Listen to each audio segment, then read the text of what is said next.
Olá, queridos, sejam muito bem-vindos. Eu sou a professora Marcela Damasio, sou professora de Direito Ambiental e esse vídeo ele faz parte da minha isolada de Direito Ambiental. Esse vídeo, na verdade, é um vídeo extra em que eu vou tentar, ao longo dele, fazer uma reflexão sobre a necessidade de nós termos em nosso ordenamento jurídico um ramo do direito específico para cuidar da questão ambiental.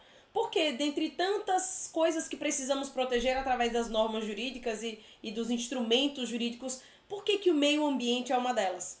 Então, aqui, esse bloco ele vai ser um pouco diferente, ele não vai ser tão voltado para análise de Constituição, normas, leis, regulamentos, resoluções. Ele vai ser voltado para reflexão. Então vai ser um bloco bem mais leve, fique à vontade, acomode-se na sua poltrona, pegue a sua pipoca, porque a ideia aqui é a gente entender como é que o direito ao meio ambiente ecologicamente equilibrado, ele surge como um direito a proteger a dignidade humana. Então, vamos apontar aqui alguns acontecimentos. A ideia é realmente fazer um bloco leve, não tão técnico, mas apontando alguns acontecimentos históricos, não só centralizados no Brasil, pelo contrário, vai ter apenas um centralizado no Brasil, mas que possa fazer um apanhado de catástrofes, crimes, o que chamam de desastres ambientais ao longo da história e que reforçam a necessidade de termos o meio ambiente como objeto de tutela do direito. E aqui, mais uma vez, o intuito não é esgotar, até porque são muitos acontecimentos que subsidiam aí essa necessidade de ter um ramo específico para cuidar do meio ambiente, e também não é esgotar cada um deles, mas é levantar um interesse, quem sabe, uma curiosidade, levantar, apresentar esses casos e quem sabe, tocar vocês para que vocês possam levar essa semente aí para outros lugares, outras pessoas, outros ambientes e que as causas ambientais, as questões ambientais sejam fortalecidas entre vocês. Eu espero de verdade, de coração, eu preparei essa aula com muito carinho e no intuito de fazer com que ela alcance o maior número de pessoas possível e que as questões relacionadas ao meio ambiente elas sejam cada vez mais democratizadas. Ainda percebo nas minhas vivências, tanto para concursos públicos quanto na graduação, que o direito ambiental ele é encarado de uma forma muito nichada, Ah, não, o ambiental é daquele nicho ali, daquelas pessoas que se preocupam ali, com a questão de proteger a natureza, de proteger os recursos naturais. Então, a gente precisa trazer a discussão sobre proteção ambiental muito mais para a nossa roda democrática, para a nossa mesa da família, mesa do bar, a gente entender o porquê que é tão importante falarmos sobre proteção do meio ambiente. Já que somos seres naturais e ainda precisamos de ar puro, ainda precisamos de água potável para ingerir, ainda precisamos de alimentos seguros para ingerir, ainda precisamos de segurança, de estar num ordenamento urbano que nos permita a dignidade de viver, precisamos de cultura, precisamos de ambientes seguros para trabalhar. Tudo isso faz parte do estudo do direito ambiental, essa disciplina que sou apaixonada. Então, meus amores, como eu falei para vocês, vamos começar o Netflix aqui, Professora Damasio com Netflix sobre casos emblemáticos na história que nos chamaram para a necessidade de olhar para o meio ambiente como um objeto de proteção do direito, tá?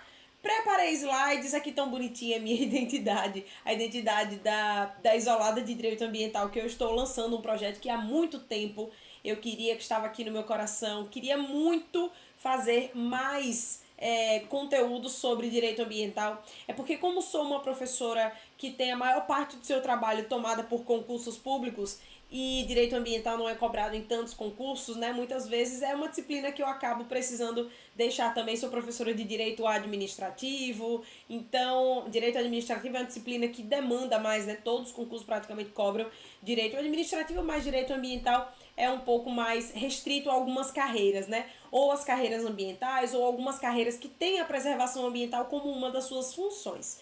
Bom, então estou muito feliz de ter lançado essa isolada. Vou deixar o link dela aqui embaixo para quem está vendo pelo YouTube. E outra coisa sobre deixar o link aqui embaixo é que eu vou disponibilizar as matérias, dos casos que eu estou trazendo aqui.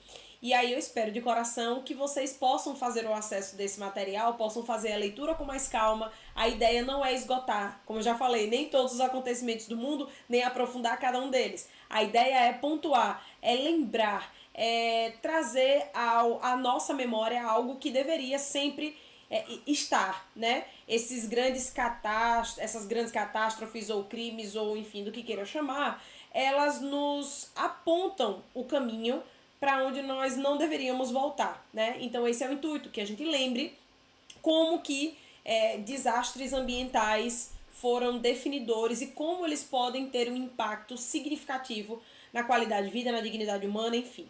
Então eu vou deixar abaixo os links de tudo que eu tô falando aqui, de todas as matérias que eu recortei para trazer aqui e também algumas indicações de filme. Então olha só, meus amores, essa aula vai estar recheada de conteúdo, de dever de casa. Espero instigá-los aí atrás dessas informações. Vai ter matéria, vai ter episódio de série na Netflix, vai ter filme, vai ter livro.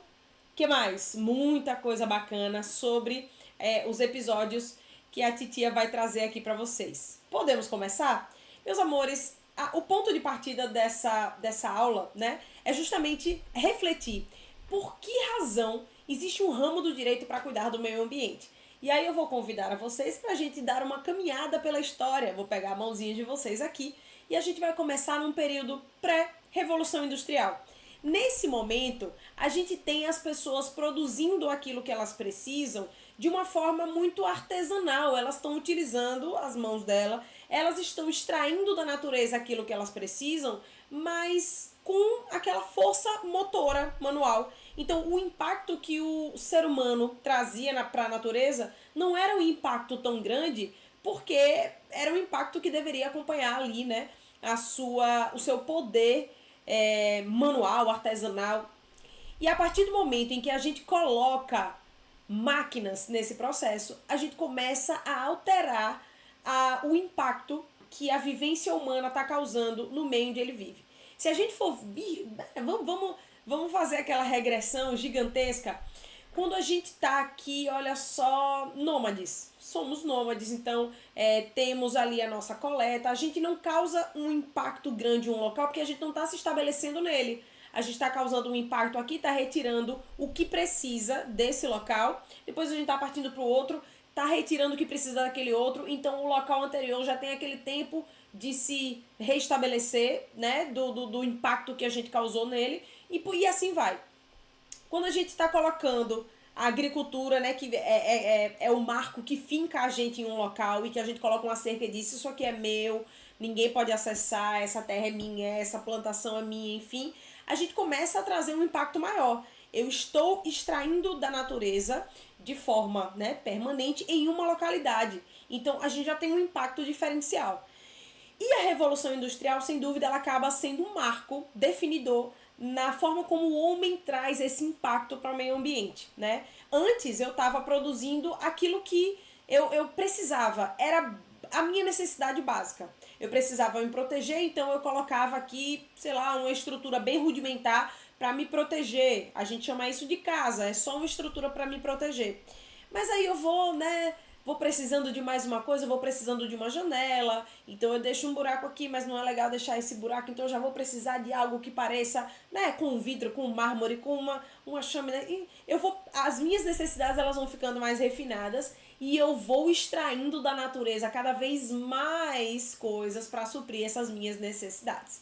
E aí, na Inglaterra, a gente tem um marco, né, o ponto da Revolução Industrial, que é quando a gente tem essa transição do artesanato à maquinofatura.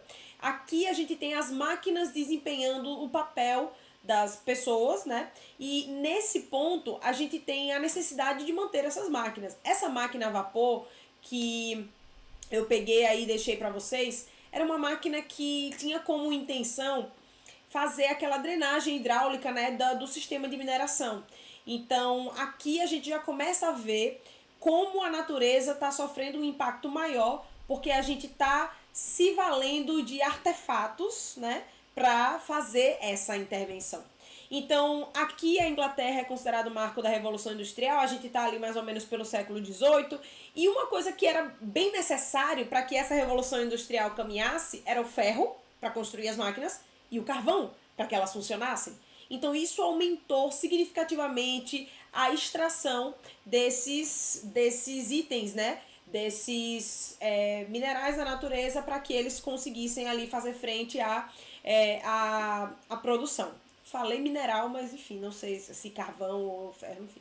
Perdoem a titia, que titia não é bióloga, titia é professora de direito ambiental, então vão ter aqui pontos técnicos da biologia, da química, da física, que a titia vai passar batida e vocês vão me perdoar, porque a gente se gosta.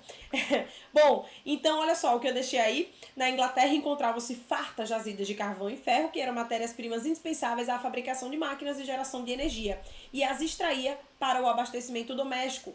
E aí vamos lá, vamos avançando. As ideias mecânicas, olha que interessante isso, foram a base da mensagem do domínio da natureza, propagada nas conferências científicas dadas em clubes, sociedades, salões e teatros ao longo desse século na Inglaterra.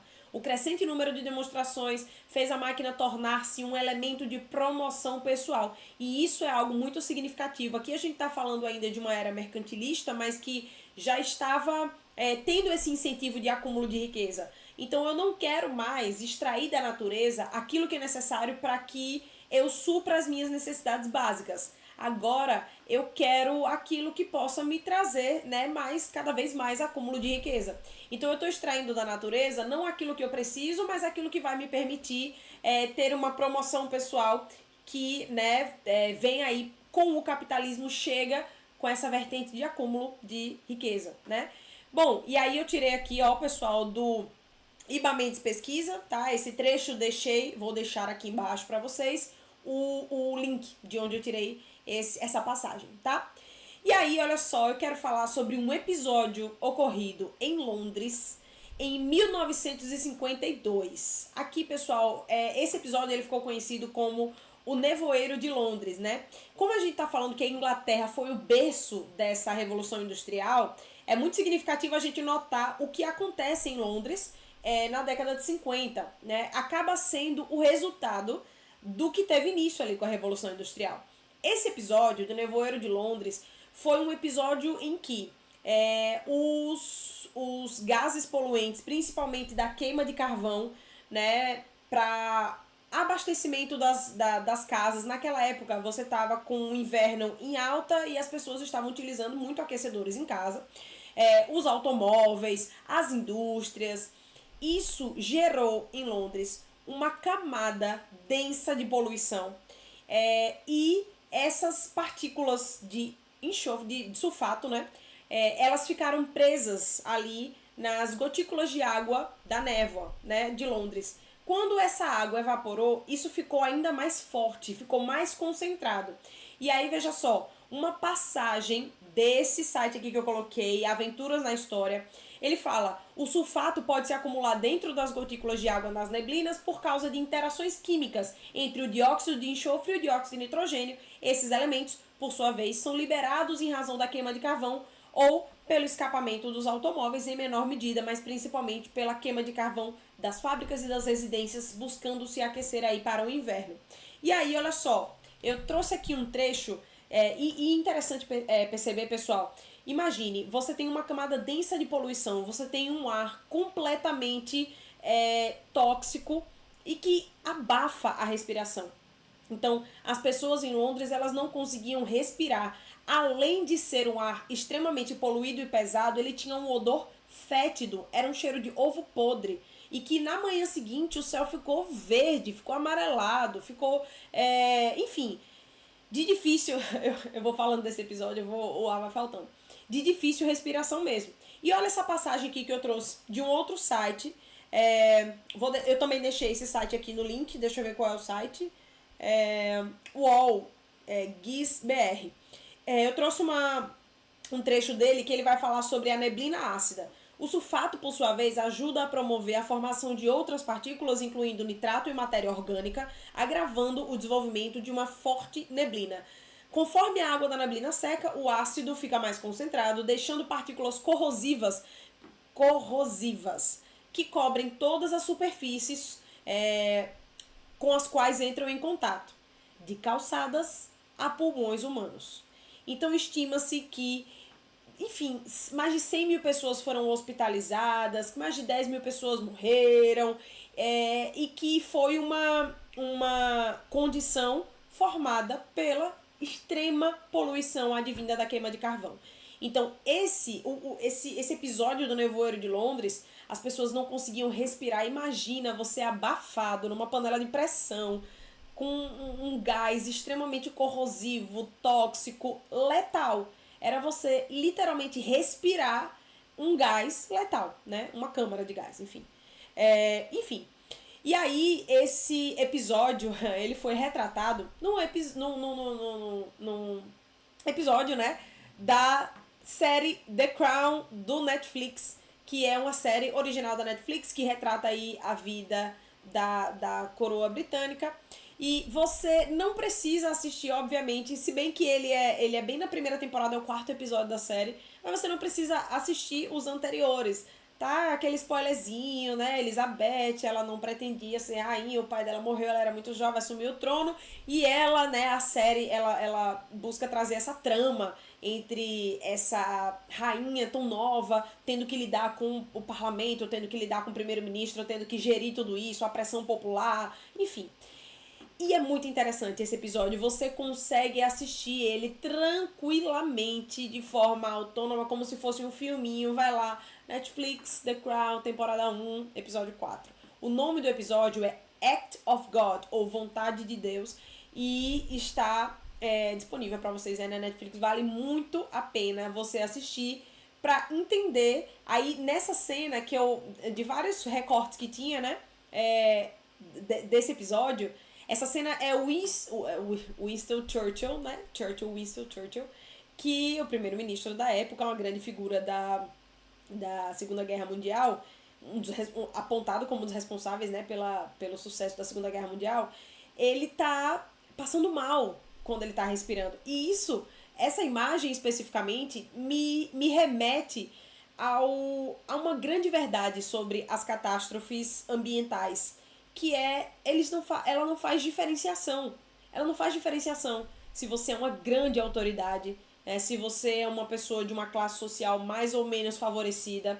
Você precisa de ar para respirar, e se esse ar tá poluído, meu amigo, e se o seu pulmão ele né, natural, se ele é um pulmão de um ser humano, ele vai sofrer os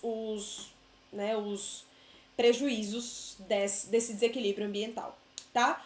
Então, olha só, vamos avançando. Vejam, aqui a gente está em 1952 na Inglaterra. Agora eu vou pegar vocês na mão e vou levar para 1957 no Japão.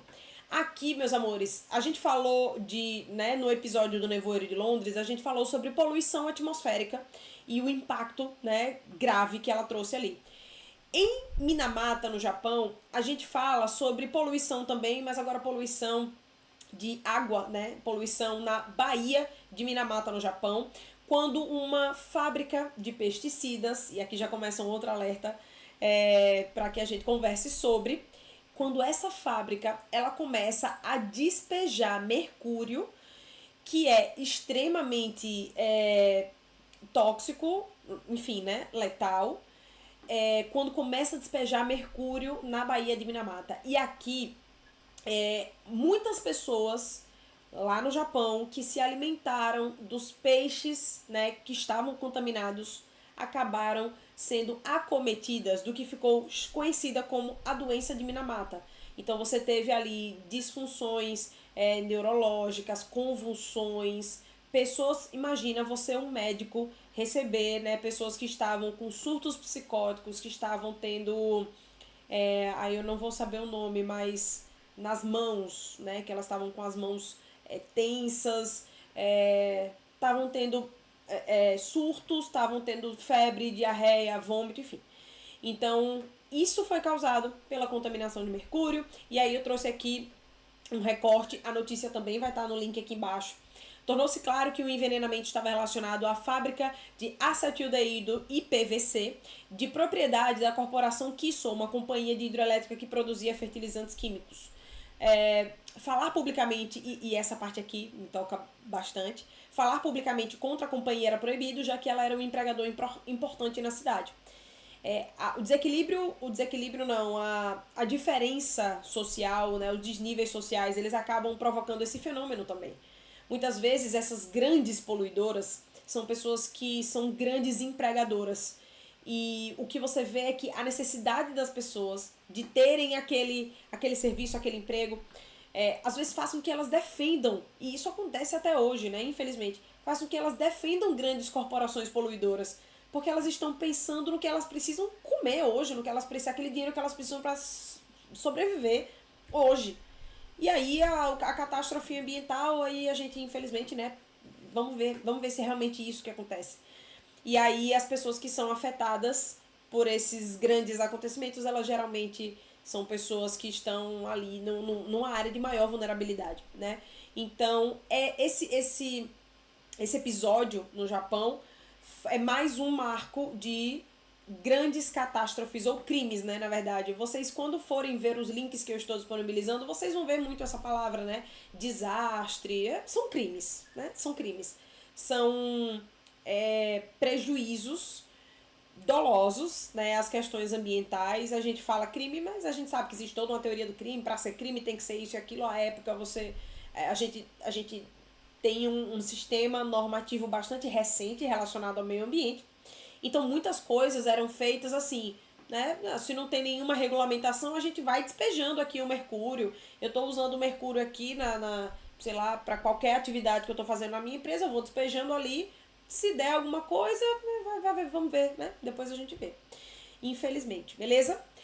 Falando em contaminação de água, né? Agora nos lençóis freáticos, eu vou, né, pontuar para vocês um filme chamado Erin Brockovich, estrelado por Julia Roberts. Esse filme foi muito, muito, muito prestigiado, indicado a várias premiações. Acredito que ela ganhou o Oscar para esse filme, enfim.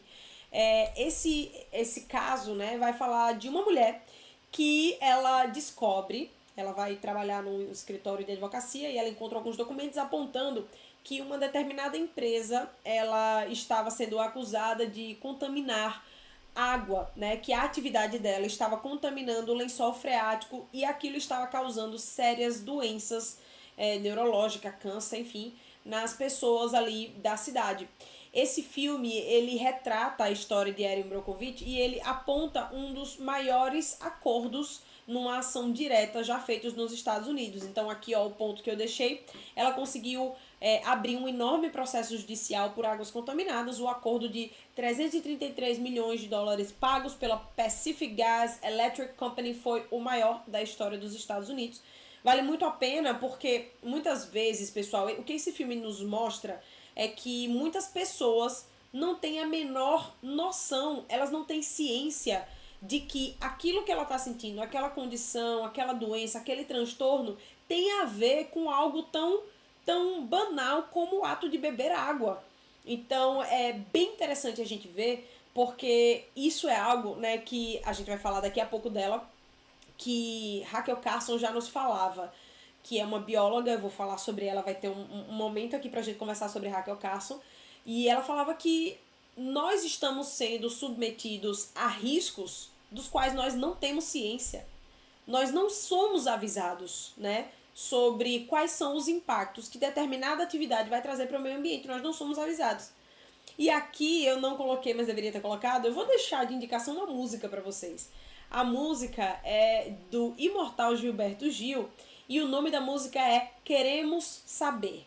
Essa música ela retrata e ela fala justamente isso. A gente quer saber qual vai ser das novas invenções. Queremos notícia mais séria sobre a descoberta da antimatéria e suas implicações. Porque a ciência ela está se desdobrando cada vez mais para fazer com que a gente tenha aí químicas diferentes, fertilizantes, defensivos agrícolas, pesticidas, agrotóxicos. Nós temos o tempo todo o homem pegando os componentes da natureza e manipulando eles em laboratório. O que isso vai dar, né? Qual é o impacto dessa manipulação? A gente não sabe. Depois isso é colocado, jogado de qualquer jeito, sem nenhum tratamento, e aquilo vai nos impactar sem que nós saibamos. Ou então isso pode se transformar numa arma nuclear, isso pode se transformar numa... Enfim, Então, essa música, por favor, anotem. Queremos saber. Analisem a letra dessa música. Acredito que vocês já devem ter ouvido. Mas ela é justamente isso. É querer saber quais são os riscos que nós estamos submetidos diante dessa acelerada, dessa corrida em busca de desenvolvimento econômico, tecnológico, científico, enfim.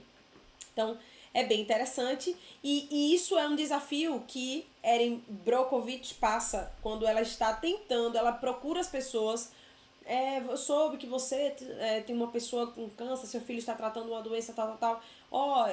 Provavelmente tem a ver com isso. Você vê a resistência das pessoas em dizer não, é assim mesmo, ele nasceu assim, enfim. Então é bem interessante isso também, tá? Finalmente chegamos para falar sobre Rachel Carson. Rachel Carson, ela é uma bióloga, ela foi uma bióloga que escreveu um livro chamado Primavera Silenciosa, em 1962. Esse livro ele é considerado um dos precursores do movimento ambiental a nível internacional, né? Ele foi responsável pela proibição da utilização de um pesticida, o DDT, nos Estados Unidos. E aí vamos falar um pouco sobre a questão dos pesticidas. A gente tem a Segunda Guerra como um palco para o desenvolvimento de químicas, né? E aí aquela coisa sobre as armas nucleares, né? Vocês tiveram aí recentemente nos cinemas Oppenheimer, que fala do processo de criação dessa bomba atômica, enfim. Então você começa a manipular ali, né, química, e você tem um aumento significativo dessas pesquisas, principalmente, a gente vai falar daqui a pouco, no regime nazista. E Primavera Silenciosa, ela vai denunciar o quê? Ela vai denunciar um cenário pós-guerra em que as indústrias químicas, já que a guerra acaba, ela vai direcionar toda essa química para onde? Ela precisa levar para algum lugar. E aí acaba-se, né, levando para a agricultura. E com essa ideia de que a única forma de produzir de forma farta e segura é através do uso de defensivos agrícolas, os agrotóxicos. E aí, quando você traz essas químicas extremamente potentes e leva ela para as mãos de civis, né, que vão fazer o uso indistinto daquela química na sua plantação, você começa a ter um problema. Porque aquele material, aquela química que é colocada ali, numa coisa do mercado, numa prateleira, como você compra um shampoo, você compra um veneno. E isso acaba repercutindo não só na vida das pragas, né, que foram feitas, foram o objeto ali da criação dessas químicas, mas acaba também repercutindo no que Rachel Carson, né, o livro faz uma referência a isso. Primavera Silenciosa acaba pontuando como essas químicas, né, como os agrotóxicos, impactaram em toda a vida, né, do local onde ela morava. Ela costumava ouvir o canto dos pássaros, e depois que as lavouras ali próximas começaram a utilizar os agrotóxicos, ela teve uma primavera sem canto de pássaros. E aí é que ela faz o alerta. O que a gente tem utilizado nas lavouras para matar as pestes, que a gente chama de pesticida, deveria ser chamado de biocida, porque esse veneno, aí ela fala, esses pós, esses aerosóis, eles não distinguem qual é a vida boa da vida má. E acaba trazendo, sem dúvida, impacto para toda a cadeia. E ela começa a levantar essas questões relacionadas ao uso indiscriminado de aditivos químicos. Ela até se diz que ela não é contra a inserção de químicas no campo, ela é contra a forma como isso era feito de forma indiscriminada, com químicas, enfim, de cunho duvidoso, e ela ainda faz um alerta. Ela fala, é engraçado como a raça humana que se vangloria tanto da sua inteligência, da sua expertise, dos avanços tecnológicos, vai ter que ter o seu fim, vai sucumbir tentando matar mosquito, né? Ela acabava considerando que se nós utilizássemos as químicas da forma como nós estávamos utilizando, isso seria responsável pela nossa extinção, né? Pela contaminação de tudo, desde o lençol freático até os nossos alimentos, até o ar, enfim. Bom, e aí falando... não, eu trouxe um trecho, olha só. Na obra, considerada uma das mais importantes do século XX, Haeckel alerta sobre o perigo dos pesticidas, especialmente o DDT aos seres vivos, à saúde humana, à natureza de maneira geral. Ela foi a primeira cientista a pensar no meio ambiente como algo holístico, integrado. Então você não vai matar só aquela peste, você vai desequilibrar aquele solo, você vai poluir a atmosfera, você tem o risco de contaminar o lençol freático, aqueles animais que se alimentam desses outros vão estar contaminados e assim toda a cadeia vai estar sendo prejudicada pela utilização dessa química. A sua principal obra, o livro Primavera Silenciosa, é considerada a fundadora da consciência ambiental moderna. Ao criticar o uso de agrotóxicos, Carson tratava um tema fundamental, a relação do homem com a natureza. E aí, meus amores, a gente tem como um ponto de partida que foi um start para um movimento ambiental gigantesco ao redor do mundo. Tanto é que, 10 anos depois da publicação de Primavera Silenciosa, a ONU faz a sua primeira conferência voltada para a questão ambiental de uma forma mais específica, a Conferência de Estocolmo, né, que ficou assim conhecida por ocorrer na Suécia. E aí, vamos lá, avançando, vamos falar de Índia. Bhopal, em 1984, a gente tem uma explosão, né, num reator nuclear, e aí, ó, cerca de 27 toneladas do gás isocianeto de metila vazaram de uma fábrica de agrotóxicos, não foi reator nuclear, perdão, desativada, da companhia estadunidense Union Carbide, na madrugada de 3 de dezembro de 84. Ao menos 2,2 mil pessoas morreram imediatamente após inspirarem a substância tóxica e não há perspectiva de evitar a contaminação das próximas gerações. A gente está falando, eu acabei falando de reator nuclear por causa de Chernobyl, chega já já, mas a gente está aqui na Índia, em Bhopal. E aqui nós temos uma coisa interessante sobre essa perspectiva de contaminar gerações. Pessoal, isso é muito forte, você não está falando de pessoas que viveram e pessoas que se alimentaram ou que tiveram contato com... Estamos falando de gerações que vão ser impactadas com aquele impacto, né? Com o impacto daquilo que aconteceu. Então aqui, ó, algumas imagens. Professor, imagens chocantes, a gente precisa chocar, né? A gente realmente precisa falar do meio ambiente, já que falar de uma forma um pouco mais lúdica ou técnica muitas vezes não causa o efeito desejado. A gente precisa olhar para essas imagens, saber que elas aconteceram e fazer o possível para que elas não se repitam. E aqui, finalmente, Chernobyl, na Ucrânia, 1986, 2 anos depois do que aconteceu na Índia. Durante os testes, né, o teste que era feito, aqui sim, era um reator nuclear, o teste que era feito era para tentar resfriar, né, o reator nos casos de falta de energia. O teste deu errado e foi um dos maiores incidentes, né, vamos cuidar assim de uma palavra, ambientais da história. Durante os testes, os operadores infringiram protocolos de segurança e o reator foi sobrecarregado, o que causou diversas explosões em seu interior. Com isso, o núcleo do reator foi exposto, de modo que o material radioativo foi espalhado por uma área de 155 mil km², o que gerou a contaminação de áreas agrícolas ao redor com césio 137 e estrôncio 90.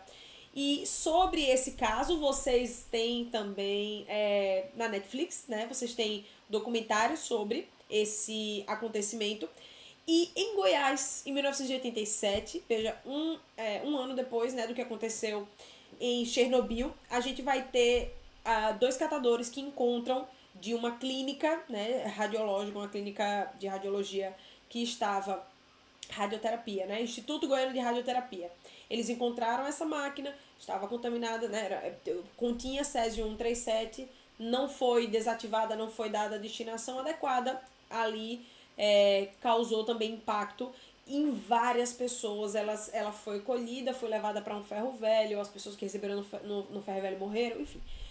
Então, olha só, em setembro de 1987 aconteceu o acidente com o césio 137 em Goiânia, capital de Goiás. O manuseio indevido de um aparelho de radioterapia abandonado, onde funcionava o Instituto Goiano de Radioterapia, gerou um acidente que envolveu direto e indiretamente centenas de pessoas.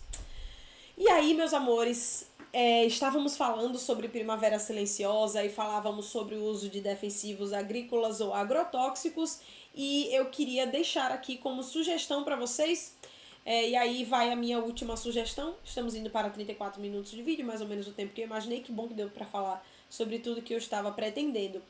Esse foi um dos livros mais chocantes, instigantes que eu já li. Chama O Farmacêutico de Auschwitz, e ele traz a forma como gigantes da indústria química, laboratórios ou indústrias que nós vemos hoje ainda estampados nas caixas dos nossos remédios, conseguiram crescer exponencialmente diante do regime nazista, ou utilizando o regime nazista para fazer os seus testes. Se vocês não sabem ou já tiveram curiosidade de saber qual era o material usado para matar os judeus nas câmaras de gás. Qual era o gás colocado ali? Pesticida. Eram químicas que tinham sido originariamente formuladas para ser pesticidas e que foram utilizadas ali sabidamente pelas indústrias, foram utilizados para fazer uma das maiores atrocidades que a humanidade já presenciou. Então, a história real de como os gigantes da indústria farmacêutica alemã apoiaram o regime nazista, fizeram fortunas com câmaras de gás e usaram cobaias nos campos de concentração para desenvolver medicamentos que usamos até hoje. É uma reflexão importante, esse livro é muito, muito significativo. Uma das coisas que mais me fez refletir nesse livro foi até que ponto vai a necessidade do capitalismo de você ter essa devolutiva do acúmulo de riqueza. Então, você sabendo que aquele material que você está produzindo vai ser utilizado num genocídio e você... Enfim, vamos deixar as reflexões aí para vocês. Bom, pessoal, essa é a minha última indicação do dia. O Farmacêutico de Auschwitz é um livro maravilhoso, tenho certeza que vocês vão gostar. Depois de muitas indicações aqui, de filmes, de documentários da Netflix, é assim que eu termino essa aula extra, essa aula bônus, com apenas alguns acontecimentos marcantes da nossa história. E para finalizar, eu trago uma mensagem. Muitos outros desastres e crimes ambientais foram experimentados na história, no mundo, no Brasil, enfim. E se não nos atentarmos para as questões atinentes à proteção ambiental, muitos outros podem ocorrer. Com isso, eu espero que eu tenha levantado algumas questões reflexivas para vocês. O intuito com esse vídeo não foi esgotar nenhum deles. Eu não sou técnica, eu não sou física ou química técnica na área ambiental. A ideia aqui não foi explicar para você qual é a reação do césio ou do dióxido de nitrogênio, enfim. Não é isso a minha intenção aqui. A minha intenção é mostrar para vocês como a relação dos seres humanos com o meio ambiente foi capaz de produzir atrocidades gigantescas, de proporções inimagináveis. E isso a gente comentou aqui sobre reator nuclear, a gente comentou sobre Chernobyl, mas a gente sabe tantas outras catástrofes que aconteceram relacionadas a essa pesquisa relacionada à energia nuclear, e que nós não pensemos nisso como algo tão distante de nós, a ponto de nunca nos atingir. A gente precisa começar. O ano é 2023, é urgente, as questões ambientais estão cada vez mais latentes, a gente precisa, e isso é um chamado meu, realmente a intenção desse vídeo. A gente precisa fazer com que as questões ambientais elas estejam na nossa mesa, estejam no jantar, que a gente discuta no almoço, que a gente que paute as nossas eleições, que a gente consiga escolher representantes que estejam comprometidos com essa causa. Porque enquanto todos nós formos seres humanos, ainda não fomos abduzidos ou transformados em robôs, todos nós dependemos do equilíbrio ambiental para viver. E não, eu sei que muitas vezes essa lógica é invertida. A gente acha que a gente está fazendo algum bem para a natureza quando está protegendo ela. De forma alguma. Nós estamos cuidando ou tendo interesse em manter a nossa própria espécie. Porque a natureza ela vai continuar mesmo depois que a humanidade causar a sua própria extinção, que é para isso que a gente está caminhando. Quem não vai suportar ficar sem a natureza somos nós. Ela vai, provavelmente vai dar graças a Deus quando nós não estivermos mais aqui, nessa lógica que estamos hoje desse manuseio exacerbado, desse impacto tão adverso, tão prejudicial, que a gente está chegando num ponto em que o impacto que a humanidade está trazendo e aí eu falo meio ambiente, considerando todas as interações de ordem física, química, biológica, social, cultural e urbanística que regem a nossa vida. Tudo que nos envolve é meio ambiente. A forma como nós estamos lidando e impactando o meio ambiente já ultrapassou e muito a capacidade da Terra se regenerar. E isso é um alerta, não é um conchavo, não é um clichê. Isso é um chamado urgente, que nós não precisemos experimentar tantos outros incidentes, crimes, desastres ambientais para que a gente se dê conta do quão valioso é a nossa atenção, intenção em saber mais e estar sempre cada vez, né, mais conectado com essas questões. Espero que esse vídeo tenha tocado você de uma forma legal. Perdoem aí as pequenas, né, intempéries da titia. E é isso. Deixo vocês aqui. Espero que com boas reflexões. Um beijo e até o próximo vídeo.